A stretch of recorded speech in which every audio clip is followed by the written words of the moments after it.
Então vamos lá? Bom, a gente está à beira da chamada nova ordem mundial e não da maneira como conspiracionistas falam, não de maneira extremamente, os Illuminati, o que nada a ver com isso, tá? A gente vai focar aqui na realidade acerca disso e de como que a gente tem um conflito que pode estar chegando e que vai afetar diretamente todos os investidores, sem sombra de dúvidas, seja eu, seja você, os maiores, os menores. Então a gente vai conversar um pouco sobre isso, um pouco sobre o que está acontecendo e sobre como isso vai afetar a sua carteira. Antes de mais nada, quem é Sardinha Raiz já deixou o like na confiança antes mesmo do vídeo começar, porque sabe que o vídeo vai ser bom. Agora, se você não é um Sardinha Raiz ainda, não precisa deixar o seu like, só se alguma informação aqui te trouxer um conhecimento, alguma coisa nova que você possa utilizar. Senão, não precisa deixar o seu like, eu não quero like por caridade.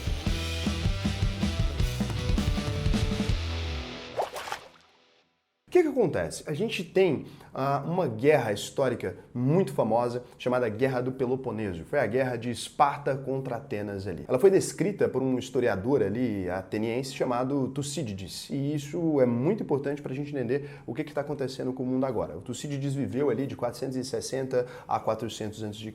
Naquele momento ali, Esparta era a potência estabelecida daquela região. E Atenas começa a se tornar próspera, começa a desenvolver riquezas, começa a desenvolver-se militarmente com culturas muito diferentes e em dado momento Esparta se sente ameaçada por Atenas de alguma maneira. Não ameaçada no sentido de, olha, temos uma guerra aqui, eu quero travar uma guerra com você, mas ameaçada no sentido de que ela poderia ser ultrapassada por aquela outra região ali, por aquele outro país, chame como você quiser. Então, naquele momento, eles entram numa armadilha histórica, que é o que Tucídides descreve. Quando uma potência emergente vai ultrapassar uma potência estabelecida, a gente tem ali, então, a chamada armadilha de Tucídides. Parece que o confronto entre essas duas grandes potências ali passa a ser inevitável. Você que é um pouquinho mais esperto já começou a fazer algumas conexões. A gente está no momento agora em que não se discute mais se a China vai ultrapassar os Estados Unidos ou não, que era uma coisa que a gente discutia lá atrás. A gente está discutindo o quando isso vai acontecer.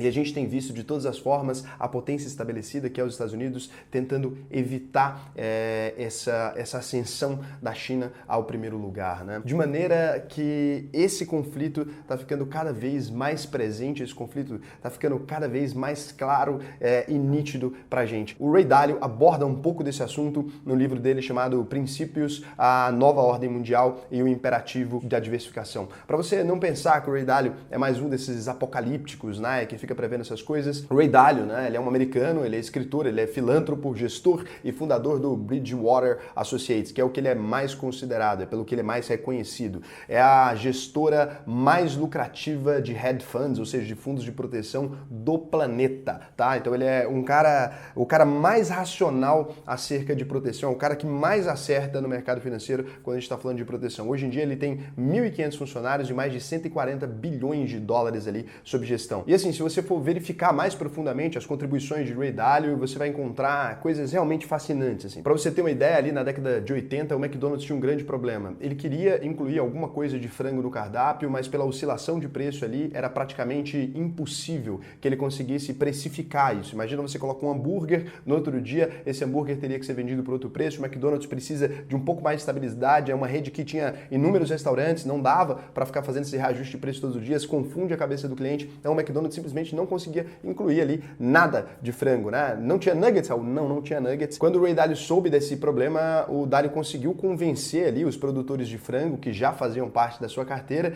de que o preço de um frango adulto era formado ali pelo preço dos pintinhos mais o preço do milho e da soja, ou seja, aquilo que era gasto ali para produzir um frango. E baseado nessa realidade, era possível então travar os custos de produção. Com isso, o Ray Dalio de fato conseguiu travar os custos de produção do frango ali, viabilizando o McDonald's lançar aí em 1983 os nuggets, né? Dá para você entender então como é que funciona mais ou menos a cabeça desse cara. Com esse tipo de estratégia, o Ray Dalio foi se tornando um dos homens mais influentes do mercado e ele começou a acreditar que ele conseguia identificar padrões ali de crises econômicas e políticas, porque os ciclos se repetiam de maneira alternada. Então, ele começou a desenvolver uma estratégia lá em 1975 para o Bridgewater e em 1982 ele chegou à conclusão de que a economia global ali, ela estava caminhando para uma grande depressão. Ele direcionou todos os investimentos da Bridgewater nesse sentido de uma grande depressão ali, já sendo o Ray Dalio, já sendo um cara famoso ali na época, não tanto quanto hoje, mas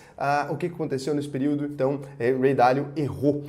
O cenário otimista ali, que na verdade durou por mais de 18 anos, e é aqui onde você tem uma validação de que na verdade ele é bom, porque nesse momento você pensa, então eu não vou acreditar na previsão desse cara, mas é a partir disso, é a partir desse momento arrogante da carreira dele, onde ele acredita que ele controla tudo ali, que ele se destrói completamente. Então nesse momento Ray Dalio ele perde praticamente tudo, ele chega a pedir emprestado $4.000 para o pai dele até que ele consiga vender o carro, porque ele erra muito caro, e para um cara que trabalha com profecias, errar é sempre horrível, né? Qualquer gestor ele trabalha com profecias, ele trabalha com acertos. E quando você lê o livro dele, então, o livro Princípios ali, você vai perceber como ele descobre o que estava errado naquele momento, como ele descobre o padrão das previsões dele e como ele fica mais humilde. Então, a partir disso, o Dalio desenvolveu o primeiro livro, Princípios. São princípios para tomada de decisão, não só do lado financeiro, como princípios para tudo. Vou te explicar com as minhas palavras, tá? É uma maneira primitiva e rápida de tomada de decisão. Então, os princípios de Dalio ali vão passar, né? Se você desenvolver os seus próprios princípios, depois de ler o livro, você vai passar a se guiar e saber a resposta das coisas de maneira muito óbvia, quase como se você fosse uma máquina, porque o conjunto de princípios que você tem vão te possibilitar tomar uma decisão melhor. É como você passasse a transformar o seu cérebro em um computador, é um livro que eu recomendo demais, é esse vídeo aqui de forma alguma substitui a leitura de nenhum dos livros do Ray Dalio, mas é isso. Então, imagina que, olha como a gente vai desenvolver um princípio, né? Se minha mãe está em apuros, salvo minha mãe, né? E, portanto, qualquer coisa que acontece ali com a sua mãe, você coloca a mão na frente, ou, por exemplo, um bebê, a gente faz assim. Então, você vai ali, vai proteger aquele bebê, vai entrar na frente, vai pular, e você vai conseguir fazer qualquer coisa para salvar aquele bebê. O que o Dalio propõe é você montar ali a sua série de crenças, né? De alguma maneira ordenada, você transforma isso tudo em princípios e você passa a ter uma mente que funciona com mais clareza. E assim que o Ray Dalio criou esse sistema, pro lado financeiro também, e na Bridgewater, que é essa gestora dele, ele passa todos os princípios ali da Bridgewater por todas aquelas pessoas e aquilo vai se melhorando como se fosse uma máquina, vai ficando cada vez mais afinada, com muito menos arrogância, com muito mais gente participando daquele processo, com as pessoas, com o que ele chamou de meritocracia das ideias, né? Com os gênios ali agindo em cima daquilo para a gente maturar melhor isso. E aí o Dalio, então, o cara criou todas essas coisas, eu precisava falar um pouco para vocês, ele começou a notar alguns problemas na economia global, alguns problemas graves aqui, e é aqui onde esse novo livro dele fala, é aqui que é a nova ordem mundial, é aqui que a gente começa a ter alguns problemas. Então, o ciclo de endividamento de longo prazo, né, dos países ali, ele está crescendo demais. Os países estão extremamente endividados a níveis alarmantes, eu já falei um pouco sobre isso aqui, com quantitative easing, continuam com injeção, e o populismo, né, continua fazendo com que esses políticos eles sejam obrigados praticamente a seguir esse cronograma, senão eles não conseguem se eleger. Então a gente entrou num problema que esses países estão se endividando demais. O ciclo da desigualdade de riqueza e divergência política tem crescido radicalmente. O que ele chama de desigualdade de riqueza? A gente tem uma disparidade muito grande entre a pessoa mais pobre e a mais rica. É sobre isso, não exatamente a distribuição dessa riqueza está começando a ter problemas porque a gente vai entrar num ciclo agora onde as máquinas vão fazer uma parte expressiva do trabalho, onde não existe como um trabalhador ali ser remunerado por áreas muito baixas. Isso aqui vai criar um ciclo de desigualdade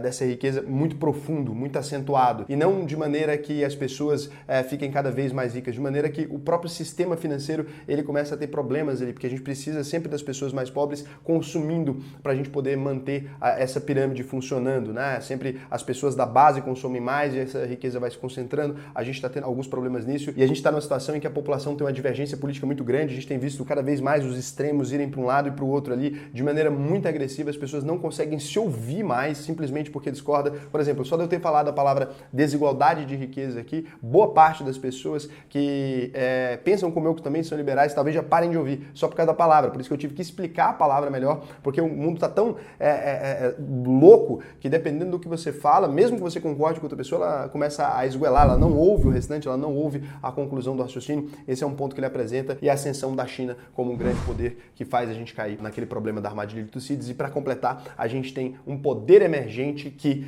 tem uma cultura completamente diferente dos países ocidentais. ocidentais ali, e nesse ponto a gente começa a ter problemas muito graves aqui, porque a China também tem um modelo político diferente do nosso modelo. E aí, desenvolvendo assim esse tema para você entender o quanto isso pode ser grave, porque às vezes quando você fala em palavras assim, a gente não consegue entender.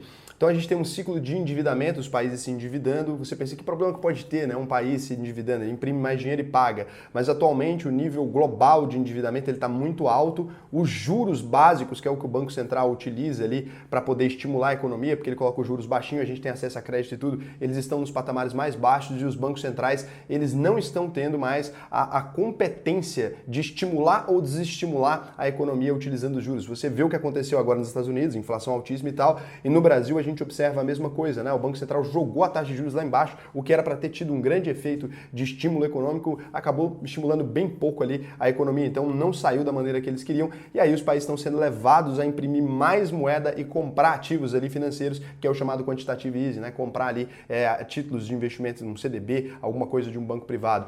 E aí com isso a gente começa a ter um problema muito grande, muito acentuado. Associa isso agora a essa relação ali do ciclo de desigualdade de riqueza e da divergência política, e a gente começa a observar problemas sociais assim muito graves, né? Se você observa São Paulo, praticamente a galera, uma selva de gente ali envolvida em crack, aquela coisa toda. Então a gente está com um problema muito grande, problemas sociais terríveis. Nos Estados Unidos votaram a lei, cara, maluca lá, de repente que as pessoas poderiam fazer roubos ali de até $900 sem serem julgados. Ali começou a ter assalto na Califórnia, uma doideira que eu nunca tinha presenciado, né? Eu em vida nunca tinha presenciado uma coisa dessa. E aí situações como essa podem ali preceder normalmente crises como a que a gente viu em 1930, né? E nesse contexto todo a gente tem então uma tentativa de intervenção dos bancos gerando mais dinheiro e acaba concentrando mais dinheiro na mão das pessoas mais ricas ainda. Então não é uma concentração de renda do capitalismo, é uma concentração de renda do governo. Ele, quando ele pega e faz esse modelo, né, de comprar essas dívidas, ele acaba deixando as pessoas mais ricas de maneira muito desigual e que não aconteceria em ambientes normais. Então o próprio governo está criando ali uma dificuldade da distribuição de riqueza, fazendo os ricos ficarem cada vez mais ricos, a concentração de dinheiro que vai talvez resultar naquele mesmo fator que a gente viu em 1930 quando a gente tem o crack. E aí para completar todo o ciclo do que a gente está falando, em vez de estar olhando para esses problemas ali, que a gente deveria estar olhando como um todo, porque a China também está envolta nesses problemas, os Estados Unidos também está envolto, a Europa está envolta, a gente está envolto, a gente está assistindo agora uma não colaboração dessas duas potências, elas duas se desenvolvendo ali, mas a China se desenvolvendo em patamares muito mais rápidos e essas duas potências travando nesse exato momento pelo menos 4 guerras, segundo o Ray Dalio, né? Então a gente vê uma guerra comercial que elas de fato estão travando, tentando impedir o crescimento uma da outra ali, uma guerra tecnológica, uma guerra geopolítica e uma guerra por capitais. Então todas essas guerras têm implicações ali em diversos aspectos, inclusive implicações econômicas no mercado financeiro. Hoje, a maior parte da produção do mundo, a fábrica do mundo é a China e de outro lado, o sistema financeiro, a sede do sistema financeiro do mundo é os Estados Unidos. A gente tem aí problemas muito graves. E aí, quando ele pega o histórico ali, que ele fala que olhar para trás é a melhor forma da gente entender o futuro, a gente cai aqui no ponto de que essas três dimensões, elas estavam lá presentes em momentos de crise muito acentuadas, tanto de 1930 a 1945, quanto em 2008 e 2009 ali também, a última, né, o subprime. Inclusive, se você nunca viu o filme, pode ver lá, A Grande Aposta, vai valer a pena que você vai entender um pouco essa última crise aqui. Nesses períodos, então, o que os bancos estavam fazendo? As taxas de juros chegaram a zero, bancos centrais imprimiram mais dinheiro, venderam ativos financeiros, então a gente aumentou também o preço dos ativos e a desigualdade das riquezas, e nesse período a desigualdade potencializou então também as polaridades políticas. Igualmente aí na década de 30, potências emergentes como Alemanha e Japão desafiavam a potência líder ali, e com isso a gente teve problema, né? Então quando o Dalio fala sobre todos esses fatores, ele diz que se debruçou sobre livros de história durante muito tempo para tentar entender, porque ele não vivenciou aquilo ali. E qual que é a recomendação então para os investidores? É aquilo que ele chamou de santo graal dos investimentos. Em um momento de crise muito acentuada, a tendência que a gente tem, e eu penso um pouco assim também, eu admito, é sempre querer correr para as coisas mais estáveis, para as coisas físicas, para imóveis e para aquilo que sempre foi daquele mesmo jeito. Só que esse é o pior cenário que você pode fazer. O que a gente precisa é estar do lado da produção, é estar do lado da cadeia de produção. A única coisa que não pode parar em conflito nenhum, a única coisa que de fato está protegida é aquilo que a gente consome, é aquilo que as empresas fabricam, são alimentos, são coisas que a gente tá aqui no cotidiano e não imóveis. Por exemplo, imóveis podem despencar de preço, como a gente viu na crise de 2008 nos Estados Unidos. A gente tem propriedades despencando de preço, mas aquilo que não muda são grandes negócios, eles continuam sendo excelentes, ainda que em crise, ainda que uma cotação mais baixa, aí o que é o santo grau dos investimentos é evitar a correlação. Eu já expliquei aqui para vocês, eu vou recapitular para alguns que não assistiram esse vídeo, mas a ideia é a seguinte: uma correlação positiva é quando um ativo sobe junto com o outro. Se você observar, por exemplo, aqui, Bradesco e Itaú, em dado momento, se você observar em qualquer dia, tá? Esse gráfico aqui é mais antigo, de 2020, quando eu usei para fazer a explicação, você vai observar que o desenho desses gráficos, eles são totalmente semelhantes. Tem alta nos mesmos dias, tem baixa nos mesmos dias, eles andam juntinhos, praticamente como se eles fossem irmãos, né? Então, se você sobrepor um gráfico sobre o outro, como eu fiz aqui, nessa parte aqui do vídeo, você percebe, inclusive, que eles têm o mesmo desenho, literalmente. Eles poderiam, se tivesse um pouco mais acima ali, se o preço fosse o mesmo, a gente poderia sobrepor eles completamente. Essa é a chamada correlação positiva. Então, quando um sobe, o outro sobe junto, simples de entender. E o que é a correlação negativa? Aqui você vai observar agora quando a gente tem um efeito contrário, quando um sobe, o outro cai, necessariamente. Então, a gente observa aqui a relação entre o Ibovespa e o dólar. É a relação perfeita aqui de uma correlação negativa, né? Se o Ibovespa está subindo, necessariamente no dia o dólar está caindo e vice-versa, em relação ao real, é claro. Então aqui a gente observa ali que se formam desenhos completamente opostos, eles nunca estão caminhando iguais, né? Em raríssimas ocasiões, é claro. Aqui você consegue perceber como eles estão correlacionados negativamente. Então todos esses ativos aqui têm uma correlação, então ou positiva ou negativa. O que o Ray Dalio diz é que a gente precisa buscar ativos com correlação neutra. Aqui você pode ver 3 gráficos: em laranja, Bitcoin; em vermelho, Nasdaq; em azul, S&P 500, tá? Aqui você percebe que o Nasdaq e o S&P, eles têm uma semelhança ali na maior parte do tempo, mas você percebe que o Bitcoin, ele praticamente anda de maneira maluca. Ele não acompanha muito bem eles, por mais que ele possa cair às vezes na mesma data, porque não pode ter correlação. Não seria o contrário, senão seria negativa. Você observa aqui que não tem um padrão. Não dá para saber se um estiver subindo, o outro vai estar caindo ou vice-versa. Você percebe que é um padrão maluco. E o Ray Dalio, ele provou nesse estudo dele aqui, que inclusive ele fez um evento no Brasil, ele mostrou isso aqui, que o investidor precisa ter é no mínimo 15 ativos totalmente descorrelacionados entre si. Se você conseguir atingir isso, se você conseguir, você vai ter pouquíssima chance de perder dinheiro. Aqui a gente percebe a relação risco-retorno e a chance de perder dinheiro em dado momento tendo esses ativos descorrelacionados. E olha só, uma correlação zero, se você conseguir atingir esse lugar, que é impossível praticamente, você teria apenas 11% de chance de perder dinheiro em um ano específico. Ele fez esse estudo voltando para trás ali. Se você tiver uma carteira, por exemplo, 60% correlacionada, só com ativos brasileiros, etc.,